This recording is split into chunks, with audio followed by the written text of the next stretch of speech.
नमस्कार मित्रों, मैं महेश्वर मणि यथार्थ। आज का हमारा वीडियो जो है पालघर में जो इन दो संतों सहित उनके ड्राइवर की हत्या हुई थी उस पर आधारित है। हमारा मुख्य मुद्दा है कि किस प्रकार से उनको न्याय देने में एक 100 करोड़ की आबादी वाला समुदाय जो है पूरी तरह से अक्षम सिद्ध हुआ है। उसके कौन कौन से कारण हैं और ऐसा क्यों हो रहा है। अगर आप घटना के समय की परिस्थितियों को ध्यान में रखें तो आपको याद होगा कि किस प्रकार से जो है भीड़ ने दो संतों को उनके ड्राइवर सहित पीट कर बर्बरता से हत्या कर दी। और ऐसा पुलिस के रहते हुए पुलिस वालों ने खुद उन संतों को जो है भीड़ के हवाले कर दिया था, जैसा कि वायरल वीडियो में स्पष्ट रूप से दिखाई दे रहा है। तो कह सकते हैं कि किसी न किसी रूप में पुलिस की भूमिका वहाँ पर संदिग्ध रहे।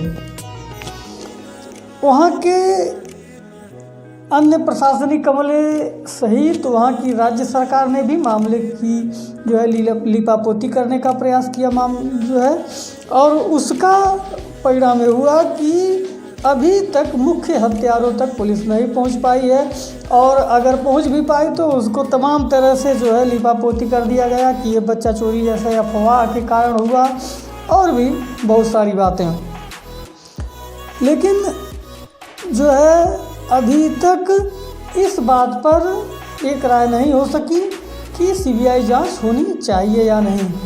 काफ़ी दिनों से मैं देख रहा हूँ कि कुछ ऐसे लोग हैं जो सोशल मीडिया पर लगातार यह अभियान चला रहे हैं कि इसकी जांच सीबीआई द्वारा होनी चाहिए, और यह संख्या हजारों में है।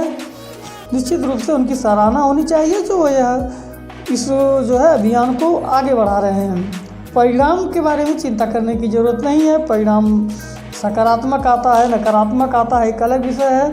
विषय ये है कि कुछ लोग जो है एक मुद्दे पर सहमत हैं, वह उनका जो है विचार आपस में मिलता जुलता है। वो चाहते हैं कि जो है उन संतों को न्याय मिले।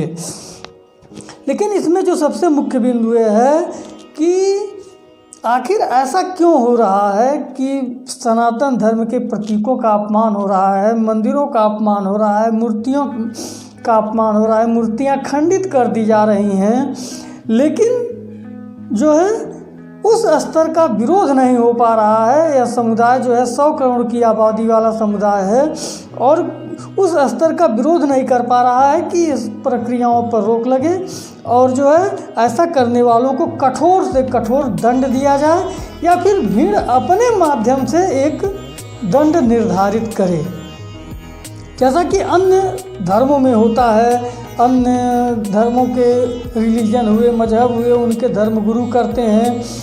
वह सिस्टम सनातन समुदाय में नहीं आ पा रहा है। तो हमारा जो मुख्य बिंदु है वह यह है कि जो है आखिर वो कहाँ कमी रह जा रही है कि हम उन संतों को न्याय दिलाने में विफल सिद्ध हो रहे हैं जिनकी बर्बरतापूर्ण हत्या कर दी गई, पीट कर हत्या कर दी गई। हमको यह सोचना होगा कि आखिर ऐसा क्यों हो रहा है। इसमें ध्यान देने योग्य बात यह है कि हमारे वहाँ जो संतों की टोली है, जो कहा जाता है कि 1 दर्जन से अधिक अखाड़े हैं, बड़े बड़े मठाधीश हैं, इनको माना जाता है कि ये सनातन धर्म के रक्षक हैं, सनातन धर्म के अगुआ हैं। जबकि मैंने व्यक्तिगत रूप से आज तक किसी भी अखाड़े को या अखाड़ा परिषद को किसी धार्मिक जो है प्रतीकों के अपमान के अवसर पर सामने आते नहीं देखा। आखिर ये लोग कर क्या रहे हैं, इनकी जिम्मेदारी क्या है। अगर जो है इनके रहते ये सब सारी प्रक्रियाएं चल रही हैं तो इनकी भूमिका क्या है, संतों की भूमिका क्या है। कहा जाता है लाखों साधु हैं, इनकी संख्या लाखों में है, 1 दर्जन से अधिक अखाड़े हैं, हजारों की संख्या में, लाखों की संख्या में मठ जो है मठाधीश पड़े हुए हैं। यह आखिर क्या कर रहे हैं और यह प्रतिरोध क्यों नहीं कर पा रहे हैं। इनके अंदर ऐसी क्या कमियां आ गई हैं कि यह जो है सनातन धर्म की रक्षा में विफल सिद्ध हो रहे हैं। यह बहुत ही गंभीर प्रश्न है। इस पर सभी को सोचने की ज़रूरत है कि हमारी कमजोरी क्या है। तत्काल में देखें तो वेब सीरीज के माध्यम से हिंदू धर्म को अपमानित करने का प्रयास किया जा रहा है। किसी अखाड़े ने विरोध नहीं किया, कोई संत आगे नहीं आया, कोई संत समूह आगे नहीं आया, 150 साधु भी सड़कों पर नहीं उतरे। तो भाई इनकी उपयोगिता क्या है? ये सिर्फ जो है मलाई खाने के लिए मठों में बैठे हुए हैं। इसका सीधा सीधा अर्थ है कि यह धर्म की रक्षा के लिए नहीं है, यह सिर्फ मलाई खाने के लिए है और सनातन धर्म की रक्षा या सनातन धर्म के विस्तार से इनका कोई लेना देना नहीं है। कुछ लोग कहते हैं कि ये बहुत विद्वान है। भाई इनकी विद्वत्ता का कोई सदुपयोग नहीं हो पा रहा है। अगर इनकी विद्वत्ता सनातन धर्म के विस्तार या उसकी रक्षा में उपयोगी सिद्ध नहीं हो रही है तो यह शर्मनाक स्थिति है और इनकी विद्वत्ता का कोई महत्व नहीं है। हमारे देश में शंकराचार्य हैं, शंकराचार्यों की आज तक कोई उपयोगिता नहीं सिद्ध हो पाई। आज शंकराचार्य के बाद किसी भी शंकराचार्य के द्वारा कोई ऐसा कार्य नहीं किया गया है जो अविस्मरणीय हो, जिसे याद किया जा सके, जिसके माध्यम से यह कहा जा सके कि हाँ, इन लोगों ने धर्मांतरण जैसे विषयों को उठाया और सरकारों को मजबूर किया, सड़कों पर उतरे कि धर्मांतरण पर तुरंत कोई न कोई सख्त एक्शन लिया जाए।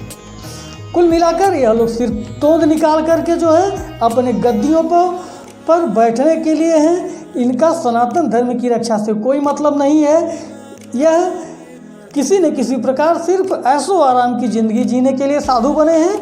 इनका सनातन धर्म की रक्षा से कोई सरोकार नहीं है और वास्तव में न तो ये सनातन धर्म के अगुआ हैं, इनको ज़बरदस्ती अगुआ बना दिया गया है। अगर आप ज़मीनी हकीकत पर अध्ययन करेंगे तो सनातन धर्म की रक्षा कौन कर रहा है? सनातन धर्म की रक्षा जो है छोटे छोटे मंदिरों पर जो 10-5 ब्राह्मणों का ग्रुप जो है जजमानों की प्रतीक्षा करता है, जो है वो लोग सनातन धर्म की रक्षा करते हैं। गाँवों में जाकर के 100 रुपये पर सत्यनारायण भगवान की कथा बाँचने वाला ब्राह्मण जो है सनातन धर्म की रक्षा कर रहा है। वो लोगों को शिक्षा दे रहा है कि धर्म पूर्वक कैसे जीवन यापन किया जाता है। किसी भी साधु संत मठाधीश अथवा शंकराचार्य का कोई भी प्रतिनिधि जमीनी स्तर पर लोगों से न तो मिल रहा है, न तो उनको धर्म के प्रति जागरूक करने का प्रयास कर रहा है। इसी से पता चलता है कि सनातन धर्म की रक्षा, उसके प्रचार प्रसार, उसकी सुरक्षा में जो है इन मठाधीशों का, इन साधु संतों का, इन अखाड़ों का जो है योगदान शून्य है। यह जो वर्ग अपने वर्ग के लोगों की रक्षा नहीं कर सकता है वो धर्म की रक्षा कैसे करेगा? जो वर्ग जो है अपने वर्ग के लोगों को न्याय दिलाने के लिए सड़क पर नहीं उतर सकता है वह सनातन धर्म की रक्षा कैसे करेगा? यह सोचने का और बहुत ही गंभीर विषय है।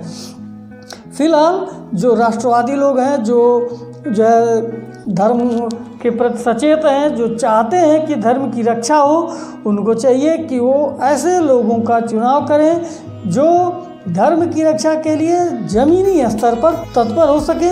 ठगों के चक्कर में पड़ने की ज़रूरत नहीं है। ऐसे लोगों को बिल्कुल भी प्रश्रय देने की ज़रूरत नहीं है जो सिर्फ मलाई खाने के लिए जो है धर्म के अगुआ बने हुए हैं और जो है कोई लाभ तो दे नहीं रहे हैं, ऊपर से नुकसान पहुंचा रहे हैं सनातन धर्म को।